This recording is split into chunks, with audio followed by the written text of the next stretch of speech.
வணக்கம். சிவன் ஜோதிடம். இந்த ஜோதிட சேனலில் ஜோதிட ரகசியங்கள். குரு பகவான் ஒரு ராசிக்கு 4ஆம் இடத்தில் பெயர்ச்சி பெற்று அமர்ந்தால் அவர் தருகின்ற பலன்களை பற்றி ஒவ்வொரு ராசிக்கும் ஒவ்வொரு பலன்களாக ஜென்மராசி என்பது ராசியிலே குரு பகவான் இருக்கின்ற பலனும், ராசிக்கு 2இல் வந்தால் என்ன பலன்களும், ராசிக்கு 4இல் வந்தால் என்ன பலன்களும் என்பதை பற்றி ஒவ்வொரு வீடியோவும் ஒவ்வொரு பதிவாக செய்து கொண்டு இருக்கிறோம். அந்த வகையில் குரு பகவான் ராசிக்கு 4ஆம் இடத்தில் குரு பகவான் அமரும் காலம் என்பது குருவின் ஸ்தான பலம் சரியில்லை என்ற அர்த்தம். குருவின் ஸ்தான பலம் என்றால் உங்களுடைய சொந்த ஜாதகத்தில் குரு பகவான் ஆட்சி பெற்றிருக்கலாம், உச்சம் பெற்றிருக்கலாம், கேந்திரம் என்று சொல்லக்கூடிய லக்கினத்திலிருந்து 4ஆம் இடம், லக்கினத்திலிருந்து 7ஆம் இடம், லக்கினத்திலிருந்து 10ஆம் இடம், இது கேந்திரங்கள். இந்த கேந்திரங்களில் வக்ரம் பெறாமல் அமருகின்ற குரு பகவான் பலமானவர். திரிகோணம் என்பது லக்கினத்தில் குரு பகவான் இருந்து லக்கினத்திலிருந்து 5ஆம் இடத்தில் முதல் திரிகோணமும், 9ஆம் இடம் என்பது 2வது திரிகோணமும். இதில் நீசம் பெறாமல் வக்ரம் பெறாமல் இருந்தால் பலமானவர். இதை பற்றி சொல்லக்கூடிய பதிவு இது கிடையாது. ஏனென்றால் குரு பகவான் கோச்சார பலன்கள் என்று சொல்லக்கூடிய கிரக பயிற்சி காலங்களில் ராசிக்கு 4இல் அமர்ந்தால் என்ன பலன்கள். 4ஆம் இடம் என்பது சுகஸ்தானம், தாய் வழி நன்மைகளும் நற்பலன்களும் பெறுகின்ற ஸ்தானம். தாயாருடைய சொந்த பந்தங்களை குறிக்கக்கூடிய ஒரு ஸ்தானம்.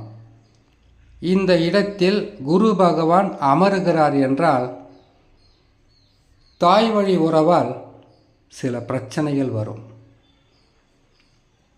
தாய் வழி உறவு மட்டுமல்ல, இதே ஸ்தானத்தை வைத்து வீடு, வண்டி, வாகனம்,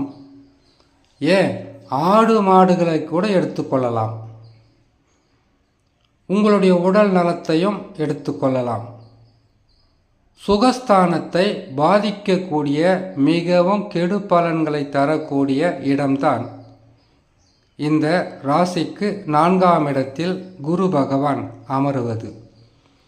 தொழிலில் மிகப்பெரிய ஒரு மாற்றமும், பொருள் இழப்பும், வருமான குறைவும், எந்த தொழில் செய்தாலும் அதில் முழுமையான நற்பலன்களும் லாபங்களும் பெறாமல் நஷ்டங்களை சந்திப்பதும், கஷ்டங்களை சந்திப்பதும், துன்பங்களை சந்திப்பதும் குரு பகவான் ராசிக்கு 4இல் அமரும் காலம். இதனால் வரைக்கும் எதையும் தாங்கக்கூடிய இதயமாக இருந்தால் கூட குரு பகவான் 4ஆம் இடத்திற்கு வந்துவிட்டால் ஒரு பயம், ஒரு பதட்டம் என்பது உடலில் தானாகவே வந்து ஒட்டிக்கொள்ளும்.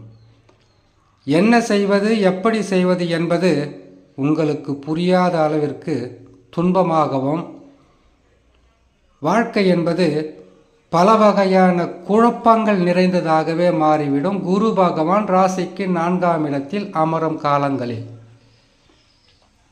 இது ஒரு சில ராசிக்கு என்று எடுத்துக்கொள்ள வேண்டாம். மேசம் முதல் மீனம் வரையில் உள்ள 12 ராசிகளுக்குமே இந்த பலன்கள் பொருந்தும்.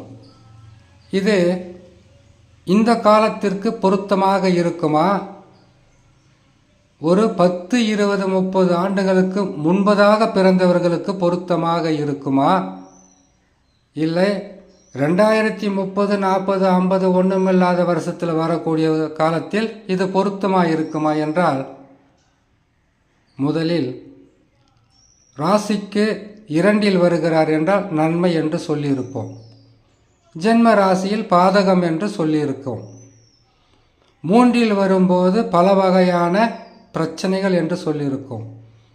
4ஆம் இடத்தில் வரும்போது எண்ணற்ற துன்பங்களை தருவார் என்று சொல்லியிருப்போம். இந்த பலனாகப்பட்டது முக்காலத்திற்கும் பொருந்தும். முக்காலம் என்றால் என்ன? ஏற்கனவே முடிந்த காலம், இப்பொழுது நடந்து கொண்டிருக்கக்கூடிய காலம், அடுத்தது வரக்கூடிய மற்றொரு காலம். இந்த முக்காலத்துக்கும் இந்த பலன்களாகப்பட்டது பொருந்தும். சனி பகவான் நல்ல இடத்தில் இருந்தால் நன்மைகளை செய்வார், கெட்ட இடத்தில் வந்தால் கெடு பலன்களை தருவார் என்பதை எப்படி மறுக்க முடியாத ஒரு உண்மையோ, அதே போல குரு பகவானும் கெட்ட இடத்திற்கு வந்தால் கெடு பலன்கள் தவறாமல் நடந்து கொண்டுதான் இருக்கும். அதை மாற்ற முடியாது. ஆனால் எந்த கிரகங்கள் பாதக சாதக நிலையில் அமர்ந்தாலும் உங்களுடைய சொந்த ஜாதகம்தான் வலிமையாக இருக்க வேண்டும். வலிமை என்றால் என்ன? உங்களுடைய சொந்த ஜாதகம் என்பது வலிமை என்றால் நடந்து கொண்டிருக்கக்கூடிய தசாதான் வலிமையாக இருக்க வேண்டும். வலிமையாக இருந்துவிட்டால் கெடு பலன்கள் நடக்காதா? நடக்கும். ஒரு கிரகம் கெட்ட இடத்துக்கு வந்தால் கெடு பலன்கள் இல்லாமல் இருக்குமா? ஆனால் அந்த கெடு பலன்களையும் தடுத்து உங்களுக்கு நற்பலன்களாக கொடுக்கக்கூடிய மிகப்பெரிய ஒரு சக்தி தசாக்கு மட்டும்தான் இருக்கும். ஒரு ராசிக்காரங்க குரு பகவான் 6, 8 அமர்ந்து விட்டால் என்ன வாழ்க்கையா இது, இந்த வாழ்க்கையை வெறுக்கிற அளவுக்கு துன்பமாக இருக்குன்னு சொல்லக்கூடிய அந்த காலகட்டத்தில் அதே ராசியில் பிறந்த இன்னொருவர் பெருசாக ஒரு தொல்லையும் துன்பமும் இல்லை, ஏதோ வாழ்க்கை நல்லபடியாக போய்கிட்டு இருக்குன்னு சொல்லுவாங்க. இவர்களுக்கும் அவர்களுக்கும் ஒரே ராசி தான் இருக்கும். ஆனால் தசா வேறுபட்டு இருக்கும், மாறுபட்டு இருக்கும். இதுதான் காரணம். பெருசாக துன்பம் இல்லைன்னு சொல்லக்கூடியவருக்கு தசா நல்ல நிலையில் இருக்கும். தாங்க முடியாத துன்பங்களில் மாட்டிக்கொண்டு இருப்பவர்களுக்கு தசா பாதகமாக இருக்கும். இந்த உண்மையை 12 ராசி 27 நட்சத்திரக்காரர்களும் எப்பொழுது புரிந்து கொள்கிறார்களோ அப்பொழுதுதான் அவர்களுடைய வாழ்க்கையில் நன்மைகள் நடக்க ஆரம்பிக்கும். குரு பகவான் 12 ராசிகளில் சுற்றி வரும்போது, பயிற்சியாகும்போது 5 இடங்களில் மட்டும் நன்மைகளை செய்வார். மற்ற இடங்களில் கெடு பலன்கள், உங்களுடைய வாழ்க்கையில் அதிகப்படியான கஷ்டங்கள், நஷ்டங்கள், இழப்புக்கள், பல வகையான உறவு சிக்கல்களை தந்து கொண்டிருப்பார்.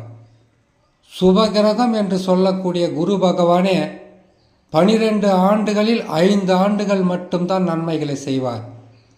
மீதமுள்ள 7 ஆண்டுகள் கெடு பலன்களும் கஷ்ட பலன்களும் துன்ப பலன்களும் தந்து கொண்டிருப்பார்.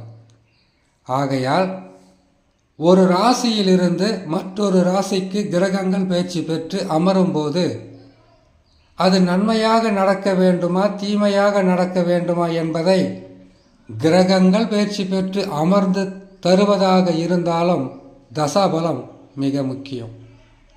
அப்படி இருந்தால் பாதகங்களை குறைக்கும், நற்பலன்களை தடுத்தாலும் கெடு பலன்களை வராமல் காப்பாற்றும். சரி, 4ஆம் இடத்தில் குரு பகவான் அமரும்போது எண்ணற்ற பாதிப்புகளை தருவார், கஷ்டங்களை கொடுப்பார், நஷ்டங்களை கொடுப்பார், பொருளாதாரத்தில் இழப்புக்களை கொடுப்பார், வீணான விரயங்களை கொடுப்பார்.